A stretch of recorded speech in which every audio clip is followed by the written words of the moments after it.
जय श्री राम। नमस्ते बच्चों हमने पिछली क्लास में एक्सरसाइज 1.1 की क्वेश्चन नंबर 1 व क्वेश्चन नंबर 2 कर लिया था। आज हम आगे बढ़ते हैं। क्वेश्चन नंबर 3 का फर्स्ट क्वेश्चन है, अभाज्य गुणनखंड विधि से एचसीएफ और एलसीएम याद करना है। तो हम क्या करेंगे, अभाज्य गुणनखंड कर देंगे। देखो बच्चों, सम संख्या 2 का भाग लगाया जाएगा, फिर भी 2 का जाएगा, कितनी बार गया? 3 बार। 3 का 3 में 1 बार। ठीक है। अब इस 15 का कर दूंगा, 3 का देंगे कितनी बार? 5 बार। 5 का 5 में 1 बार चल जाएगा। ठीक है, यहाँ तक सबको आ गया होगा समझ में। अब किसका देंगे? 3 का देंगे। 3 का कितनी बार जाएगा? 7। 7 बार। 7 का 7 में कितनी बार जाएगा? 1 बार।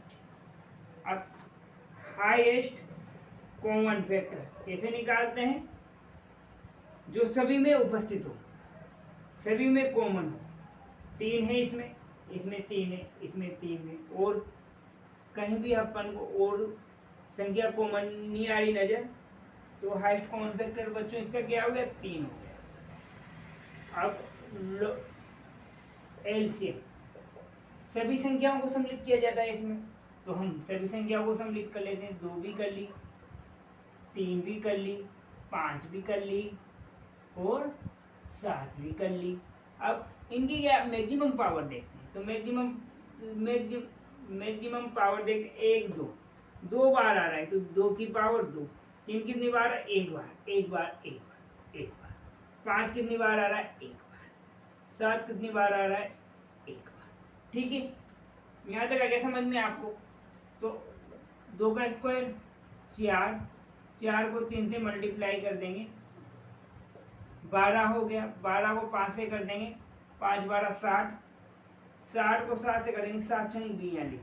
कितना आ गया बेटा इसका? एचसीएफ 420। एलसीएम 420 आ गया और एचसीएफ कितना आ गया? 3 आ गया। अब क्वेश्चन नंबर सेकंड देखते हैं इसका। क्वेश्चन नंबर 3 का, क्वेश्चन नंबर 3 में अब क्या करेंगे, इसका भी अभाज्य गुणनखंड कर देंगे इन तीनों संख्याओं का। फतरा में फतरा का एक भाग जाएगा, क्योंकि ये क्या है? अभाज्य संख्या। फतरा में फतरा का 1 बार गया। अब 23 में भी 23 का 1 बार गया। 29 में भी 29 का 1 बार गया, क्योंकि ये तीनों संख्या क्या है? अभाज्य गुणनखंड संख्या, अभाज्य गुणनखंड है ना। क्या कर देंगे, इनका एचसीएफ क्या आएगा? तीनों में क्या केवल क्या दिख रहा है आपको? कॉमन 1 दिख रहा है, तो इसका एचसीएफ क्या हो गया? 1। अब एलसीएम क्या होगा? एलसीएम होगा, सभी संख्याओं को सम्मिलित करनी है, तो 17 को कर लिया, 23 कर लिया और 29 कर लिया। अब 17 को 23 से मल्टीप्लाई करेंगे तो कितना आएगा?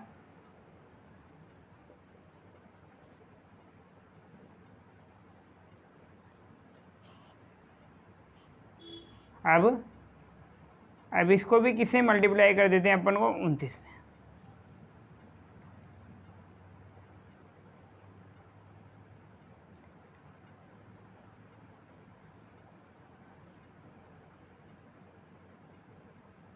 अब क्या आ जाएगा?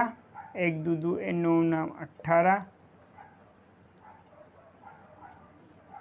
9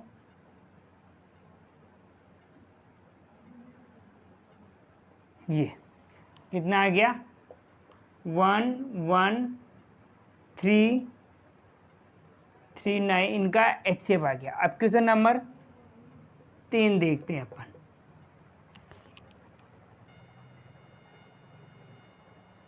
अब 8 का 9 का और 25 का अभाज्य गुणनखंड करेंगे। 8 का करेंगे कि 2 बार, सम संख्या है तो कितनी बार? 4 बार। अब 4 में भी 2 का लगाएंगे तो 2 बार। 2 का 2 में कितनी बार? 1 बार। अब 3 का जा रहा है, 3 का 9 में कितनी? 3 बार। 3 का 3 में 1 बार। अब इकाई का अंक 5 है, तो 5 का जाएगा कितनी बार? 5 बार। 5 का 5 में कितनी बार? 1 बार जाएगा। यहाँ तक आ गया समझ में? अब इनका हाईएस्ट कॉमन फैक्टर निकालेंगे। इनमें तीनों में कॉमन क्या दिख रहा है? केवल 1 ही दिख रहा है, तो हाईएस्ट कॉमन फैक्टर कितना आ गया 1। इनका एलसीएम निकालें, सभी संख्याओं को सम्मिलित कर लेंगे और ये सभी संख्याओं को सम्मिलित कर ली मैंने और मैक्सिमम पावर लगाना है। तो मैं 1 2 3 2 की पावर 3 1 2 1 2 तो कितनी होगी बेटा 8 × 9 × 25 है ना। 2 का क्यूब 8, 3 का स्क्वायर 9, 5 का स्क्वायर 25। तो 25 को 8 से करेंगे तो कितना आएगा 8 25 का 200 और 200 को 9 से गुणा करेंगे तो कितना आएगा 1800। ठीक है, तो इसका एच तो 1 आ गया और एलसीएम कितना आ गया 1800। अब अपन क्वेश्चन नंबर 4 करते हैं। इधर बोर्ड पे देखो ध्यान से, क्वेश्चन नंबर 4। इसका हमें पहली संख्या दे रखी है, दूसरी संख्या दे रखी है और उसका एचसीएफ 9 दे रखा है और उसका इन संख्याओं का एलसीएम निकालना है। तो हम जानते हैं कि पहली संख्या मल्टीप्लाई दूसरी संख्या equal to LCM multiply HCF, ये सूत्र होता है। अब तो पहली संख्या कितनी है 306 मल्टीप्लाई दूसरी संख्या 657।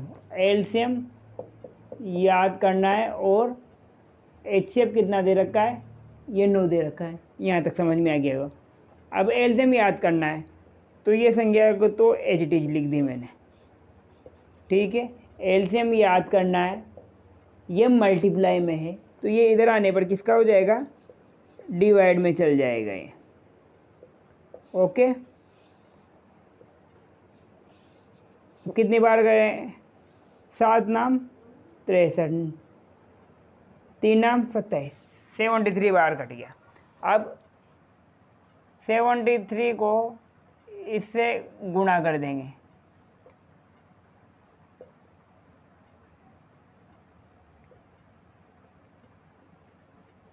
आठ 3 3 22, तो कितना आ गया बेटा इसका आंसर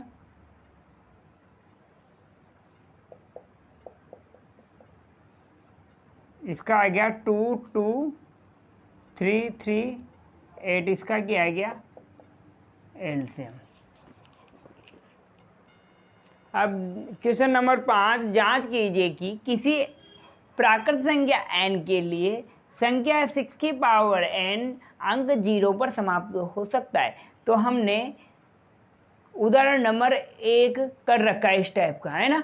तो हम क्या करेंगे, पहले में इस संख्या का अभाज्य गुणन कर देंगे। अभाज्य गुणन करेंगे तो क्या प्राप्त होगा 2 × 3 की पावर, यही होगा। अभाज्य गुणन कर दिया। अपन ने पिछली क्लास में किया गया था इस टाइप के क्वेश्चन में, अभाज्य गुणन कर दिया।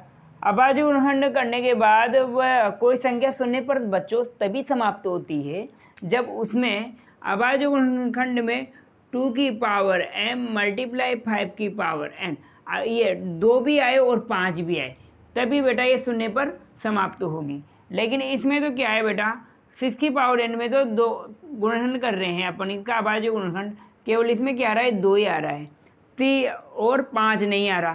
तो अतः शून्य पर तभी समाप्त होगी, शून्य पर तभी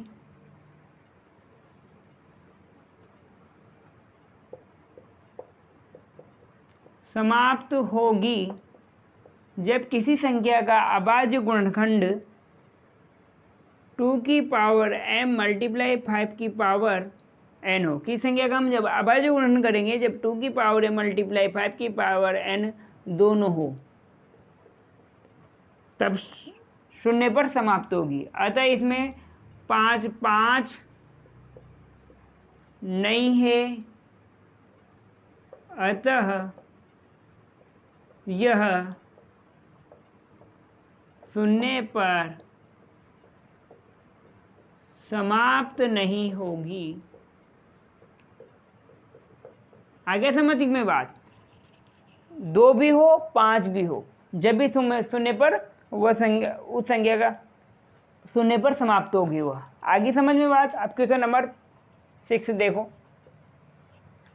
क्वेश्चन नंबर 6 में व्याख्या कीजिए कि ये संख्या और ये संख्या है ना, ये दे रखी है, तो भाज्य संख्या क्यों है। तो हमने पिछली क्लास में पढ़ा था कि भाज्य संख्या क्या होती है और अभाज्य संख्या क्या होती है। अभाज्य संख्या वो होती है जिसमें केवल स्वयं का और एक का ही भाग जाता हो, है ना।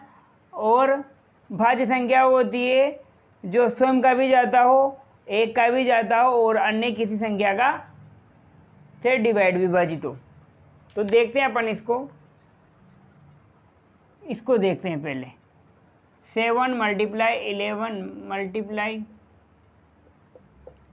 अब इनमें कॉमन क्या रहा है, 13 कॉमन ले लिया मैंने, है ना। तो क्या बचा 7 मल्टीप्लाई 11, 13 तो कॉमन ले लिया, तो यहाँ क्या बचा 1। अब 13 को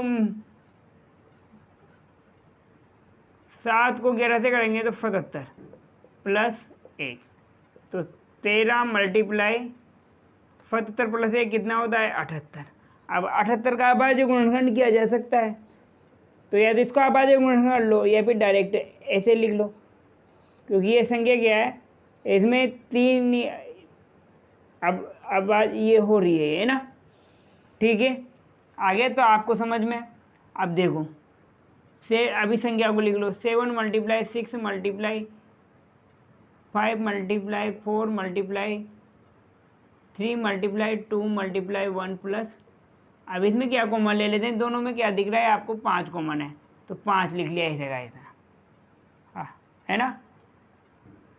तो क्या 7 multiply 6 multiply 4 multiply 3 multiply 2 multiply 1 plus 1। अब देखो 7 42 को 12 से करेंगे, फिर इसको फिर 2 से करेंगे, तो इसका एक कितना आ जाएगा बेटा 1008 आ जाएगा। फिर इसको 1 में जोड़ देंगे तो कितना आ गया 5 मल्टीप्लाई 109, और मैं इसको 1 भी लिख सकता हूँ। देखो क्या बताया था, भाज्य संख्या क्या होती है जिसमें 2 या स्वयं का, एक का और अन्य संख्या का, तो ये भाज्य संख्या है। स्वयं का भी जा, तो फिर ये भाज्य संख्या है कि नहीं है, अतः ये भाज्य संख्या है। अब इसका भी 78 का भाग फैक्टर कर दें, या फिर ऐसा का ऐसा लिख देते हैं, अतः ये भी क्या है, अतः यह भाज्य संख्या है। अब क्वेश्चन नंबर, आज का लास्ट क्वेश्चन है क्वेश्चन नंबर 7, देखते हैं इसको। देखो बच्चों इस क्वेश्चन 7 में पढ़ने में तो टाइम लगेगा, लेकिन सवाल सोल्व करने में टाइम नहीं लगेगा। किसी खेल के मैदान के चारों ओर एक वर्ताकार पद है, ये मैंने ये वर्ताकार पद बना दिया, ठीक है। इस मैदान का एक चक्कर लगाने में सोनिया को कितने मिनट लगते हैं, 18 मिनट लगते हैं, जबकि इसी मैदान का एक चक्कर लगाने में रवि को कितने मिनट लगते हैं, 12 मिनट लगते हैं। ये तो है बेटा सोनिया, और ये इधर मान लेते हैं रवि, कितने मिनट लगा रहा है इसको, 12 मिनट, ठीक है। मान लीजिए कि वे दोनों एक ही स्थान और एक ही समय पर चलना आरंभ करते हैं, तो एक ही समय पर और एक ही स्थान पर क्या करते हैं, वह यहाँ से मान लो दोनों क्या कर रहे हैं, चलना आरंभ कर रहे हैं, तो एक ही दिशा में चलते हैं वह, तो कितने समय बाद पुनः एक ही दिशा में आ जाएंगे।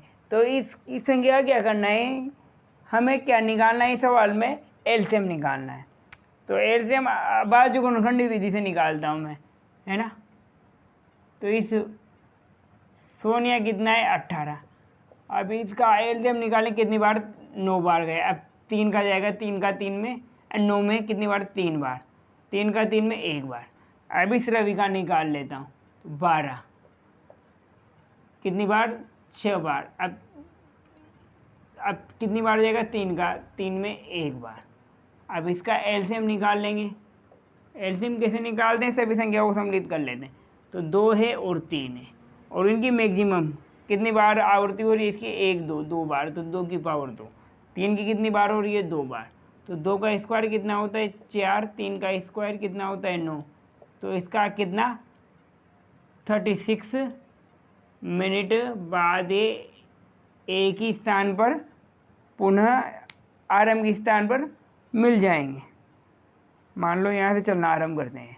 तो बच्चों, आपको ये वीडियो अच्छा लगा हो तो वीडियो को लाइक कीजिए, श्री रामेश्वर ज्ञान ज्योति यूट्यूब चैनल को सब्सक्राइब कीजिए, और ये वीडियो अपने मित्रों तक भी पहुँचाइए ताकि वह भी लाभ ले सके निःशुल्क क्लासेज का। धन्यवाद। राधे राधे।